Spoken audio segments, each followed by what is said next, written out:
নমস্কার। সামনে শারদীয়া দুর্গোৎসব, চারিদিকে সাজো সাজো রব। এর মধ্যে চারিদিকে নিম্নচাপ আর বৃষ্টিপাত, বজ্রপাত আর কালো মেঘের ভ্রুকুটি।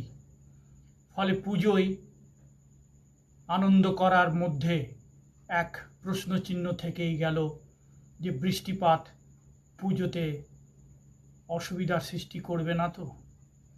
কিন্তু এর মধ্যে যারা পড়াশোনায় দুর্বল, যারা পরীক্ষায় ভালো রেজাল্ট করতে পারছে না, যারা শিক্ষা ব্যবস্থায় ঠিক মতন নিজেদের অ্যাডজাস্ট করে উঠতে পারেনি, যারা অন্যান্য কারণে এবং মোবাইলে আসক্তির ফলে ভালো রেজাল্ট করতে পারে না, বিভিন্ন বানান ভুল করে, অঙ্ক ভুল করে, ফর্মুলা মনে রাখতে পারে না, বাংলা ইংরাজি সব বানান ভুল করে, তাদের জন্য এক মহা টোটকা।